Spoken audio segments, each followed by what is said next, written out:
Olá a todos, que alegria, a alegria pascal do Cristo esteja com todos vocês. Hoje é quarta-feira, dia 15 da oitava da Páscoa, e nós vamos meditar o Evangelho de São Lucas, no capítulo 24, de 13 a 35.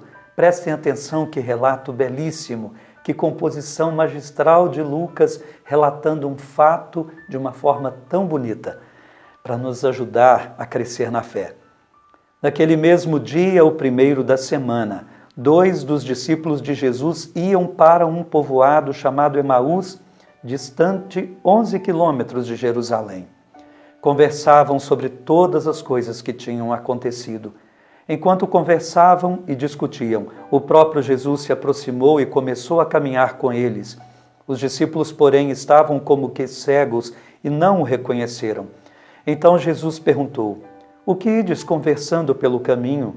Eles pararam, com o rosto triste, e um deles, chamado Cleofas, lhe disse: "Tu és o único peregrino em Jerusalém que não sabe o que lá aconteceu nestes últimos dias." Ele perguntou: "O que foi?" Os discípulos responderam: "O que aconteceu com Jesus, o Nazareno, que foi um profeta poderoso em obras e palavras, diante de Deus e diante de todo o povo. Nossos sumos sacerdotes e nossos chefes o entregaram para ser condenado à morte e o crucificaram. Nós esperávamos que ele fosse libertar a Israel, mas apesar de tudo isso, já faz 3 dias que todas essas coisas aconteceram. É verdade que algumas mulheres do nosso grupo nos deram um susto. Elas foram de madrugada ao túmulo e não encontraram o corpo dele. Então voltaram dizendo que tinham visto anjos e que estes afirmaram que Jesus está vivo. Alguns dos nossos foram ao túmulo e encontraram as coisas como as mulheres tinham dito. A ele, porém, ninguém o viu." Então Jesus lhes disse: "Como sois sem inteligência e lentos para crer em tudo o que os profetas falaram? Será que o Cristo não devia sofrer tudo isso para entrar na sua glória?" E começando por Moisés e passando pelos profetas, explicava aos discípulos todas as passagens da Escritura que falavam a respeito dele. Quando chegaram perto do povoado para onde iam, Jesus fez de conta que ia mais adiante. Eles, porém, insistiram com Jesus, dizendo: "Fica conosco, pois é tarde e a noite vem chegando." Jesus entrou para ficar com eles. Quando se sentou à mesa com eles, tomou o pão, abençoou-o, partiu-o e lhes distribuía. Nisso os olhos dos discípulos se abriram e eles reconheceram Jesus. Jesus, porém, desapareceu da frente deles. Então um disse ao outro: "Não estava ardendo o nosso coração quando ele nos falava pelo caminho e nos explicava as Escrituras?" Naquela mesma hora, eles se levantaram e voltaram para Jerusalém, onde encontraram os 11 reunidos com os outros.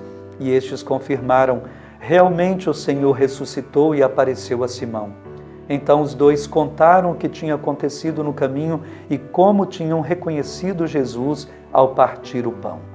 Palavra da salvação, glória a vós, Senhor. Então nós ouvimos já Mateus relatar a ressurreição, ouvimos João, agora é a vez de Lucas, um dos seus relatos, aproveitando esse relato maravilhoso dos discípulos de Emaús. Nós vamos vendo aqui como se estivesse acontecendo uma liturgia. Os dois iam tristes, abatidos. O que tinham visto magoou profundamente a fé deles, mas é porque ainda não acreditavam em Jesus como ele deveria ser crido, acreditado. Ele era para eles um profeta. Ainda não sabiam que Jesus era Deus. Acreditavam que ele fosse um Messias do tipo político que iria libertar a Israel e fazer Israel reinar politicamente. Ainda não sabiam que ele era totalmente diferente de tudo o que pensavam. E muito mais, que ele era capaz de vencer a morte. Agora nós vemos como se fosse uma liturgia, eu dizia. Jesus vai explicando as Escrituras, Jesus vai fazendo uma aula, vai dando uma aula de exegese bíblica, de explicação bíblica. Jesus mesmo vai interpretando todas as escrituras que falavam a respeito dele. Vocês não entendem que era necessário que o Cristo ungido, escolhido de Deus, passasse por tudo isso. A cruz não era sinal de maldição. A cruz era a fonte da libertação e da paz para a humanidade. O Cristo deveria passar por ela para tomar a cruz da humanidade e vencer tudo, dando a libertação total.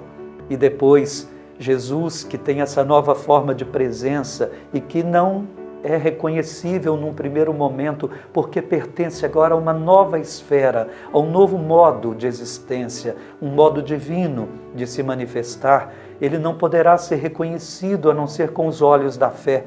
E então Jesus agora entra com eles e parte o pão. A liturgia se completa.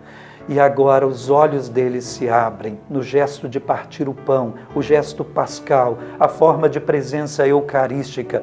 E agora, uma vez que ele pode ser reconhecido dessa nova forma, ele não precisa mais ficar fisicamente. Jesus desaparece.